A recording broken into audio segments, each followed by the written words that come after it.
नमस्कार विद्यार्थियों। पिछले क्लासों में हमने पढ़ा बीए फर्स्ट ईयर के पेपर आदिकाल व भक्तिकाल, उसके भेद व उपभेद व उनकी विशेषताएं और कुछ प्रमुख कवियों की विशेषताओं का अध्ययन हमने किया।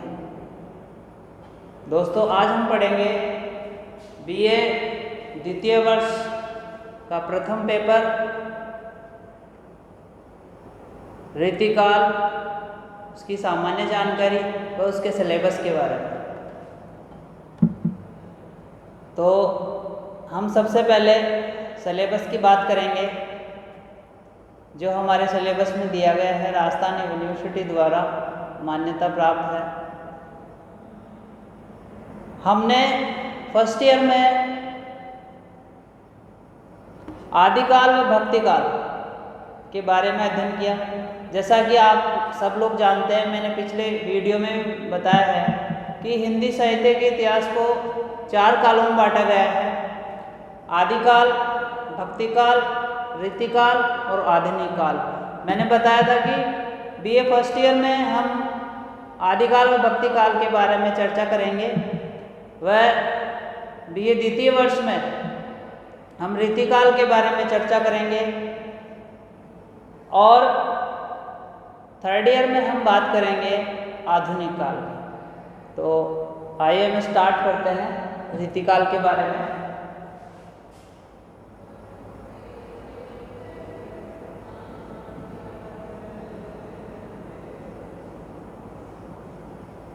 रीतिकाल, इसकी समय सीमा विद्वानों ने 1650 से 1850 ईस्वी तक मानी है।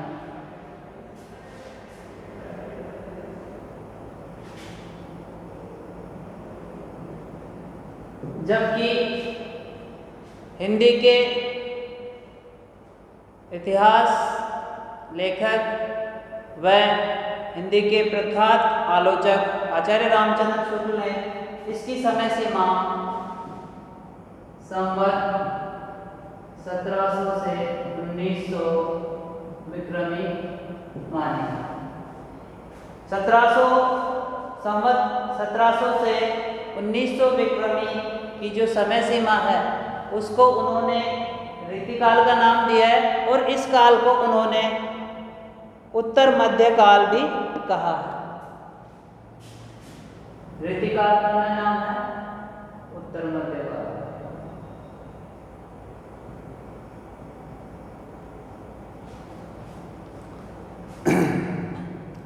हम हमारे सिलेबस में सिर्फ रीतिकाल के जो कवि हैं उन्हीं का अध्ययन करेंगे, उनके काव्य की विशेषताओं का अध्ययन करेंगे। तो आइए सबसे पहले देखते हैं हमारे सिलेबस में इसको शामिल किया गया है।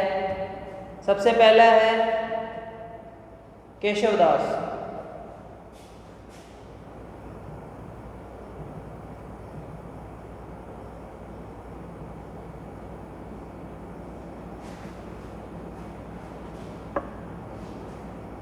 इनका वर्णन हमने राम साहित्य के अंतर्गत राम भक्ति काव्यधारा में किया था, केशवदास जी का, जिन्होंने अपनी रचना रामचंद्रिका लिखी। वे इसके अलावा इन्होंने रीतिबद्ध रचनाएं भी रची, जैसे कवि प्रिया है, रसिक प्रिया है। ये काव्यशास्त्र के ग्रंथ है, इसलिए इसमें रीतिकाल में प्रवृत्तियों के आधार पर आचार्य रामचंद्र शुक्ल ने इनको रीतिकाल में शामिल किया है, बल्कि समय सीमा के हिसाब से इनको भक्तिकाल में रखा गया है। इनकी एक रचना है रामचंद्रिका।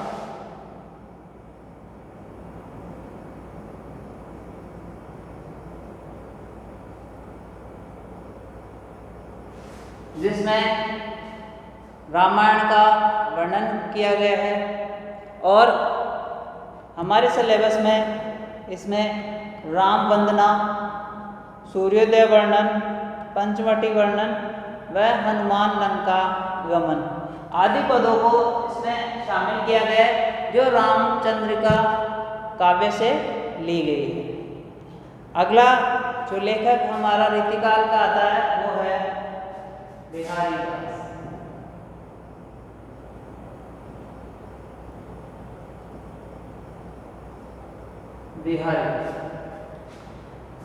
बिहारीदास रीतिकाल के सर्वश्रेष्ठ कवि व रीतिसिद्ध कवि माने जाते हैं। इन्होंने एकमात्र रचना बिहारी सतसई, जिसमें 713 दोहे हैं और रीतिकाल की सर्वश्रेष्ठ रचना भी कही जा सकती है। इसमें बिहारी के 20 दोहों को शामिल किया गया है हमारे पाठ्यक्रम में। अगला जो लेखक है वो है देव।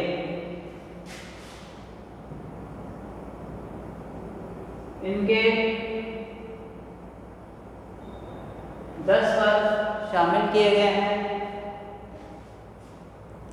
अगला जो लेखक है भूषण कवि।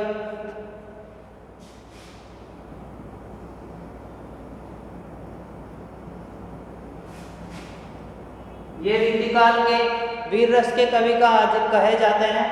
इनके भी हमारे पाठ्यक्रम में 10 पद लिए गए हैं, जिनमें शिवाजी व छत्रसाल की वीरता का वर्णन किया गया है। इन्होंने भी रीतिकालीन ग्रंथ लिखे हैं, आगे हम चर्चा करेंगे। अगला जो लेखक है वो है आलम।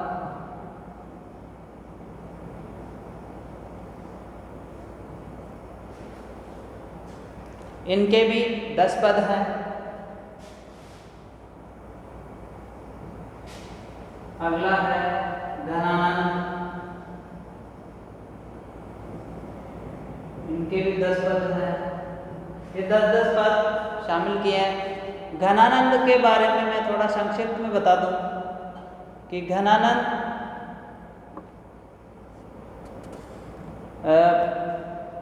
बहुत रीतिमुक्त कवि कहलाते हैं और इनका जो काव्य है वह विरह युक्त काव्य है। कहा जाता है कि इनका प्रेम सुजान नाम की राजनर्तकी से था। उन्होंने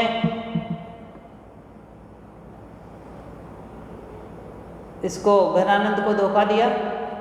इसकी वजह से वह साहित्य के लिए प्रेरित हुए और निम्बार्क संप्रदाय में दीक्षित हुए। अगला जो लेखक है वो है पद्माकर।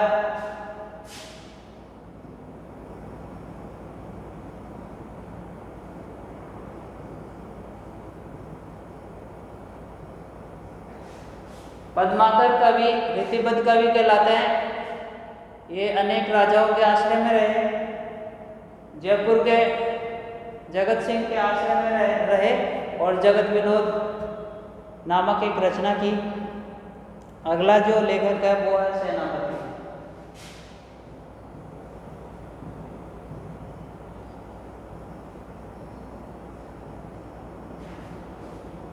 इसके भी 10 पद हैं और सेनापति के 8 पद हैं।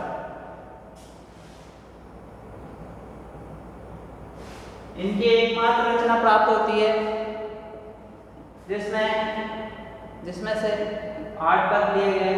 सेनापति एकमात्र प्रकृति वर्णन के कवि कहे जा सकते हैं रीतिकालीन, जिसमें प्रकृति का वर्णन किया जाता है। और इन्होंने श्लेष अलंकार का वर्णन बहुत ही आकर्षक और स्वाभाविक ढंग से किया है। सेनापति का प्रिय छंद है प्रिय जो अलंकार है वो श्लेष। अगर आपको श्लेष अलंकार के उदाहरण कहीं देखने को मिले तो वो आपको सेनापति के काव्य में अधिक मिलेंगे। इनका प्रिय छंद है। तो ये रीतिकालीन कवि हैं, इनको हमारे सिलेबस में शामिल किया गया है। और मैं बता दूं आपको कि एग्ज़ाम पैटर्न कैसा रहेगा। वैसे तो आपको पता होगा, लेकिन मैं एक बार और बता दूं आपको।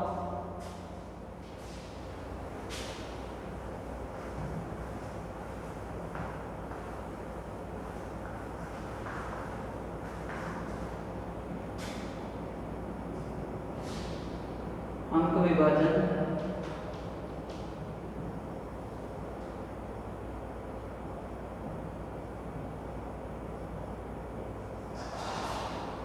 कुल 4 व्याख्याएं आएंगी।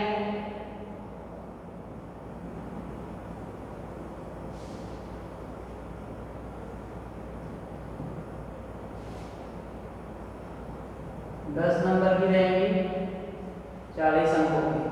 कुल 4 व्याख्या आएंगी और 10-10 नंबरों की रहेंगी, कुल अंक 40। इसमें एक कवि से एक ही व्याख्या आएगी और प्रत्येक व्याख्या का एक विकल्प या अथवा दिया रहेगा। और इसके बाद में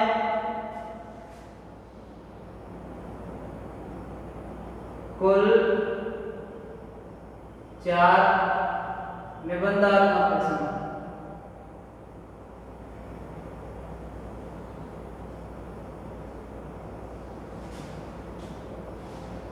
ये 15-15 नंबर के होंगे।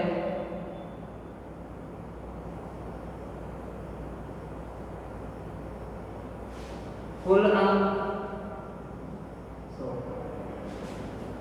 ये पूरा पेपर 100 अंकों का होगा, जिसमें 4 व्याख्याएं आएंगी 10-10 नंबर की और चारों व्याख्याओं के विकल्प दिए रहेंगे। और 4 अन्य प्रश्न आएंगे जो निबंधात्मक रहेंगे, वो 15-15 नंबर के रहेंगे, 60 अंकों के। कुल मिला के 100 अंकों का पेपर होगा। अब हम चर्चा कर लेते हैं रीतिकाल के बारे में सामान्य जानकारी।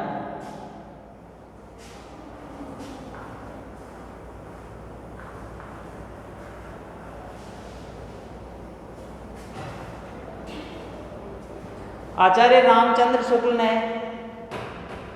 रीतिकाल को उत्तर मध्यकाल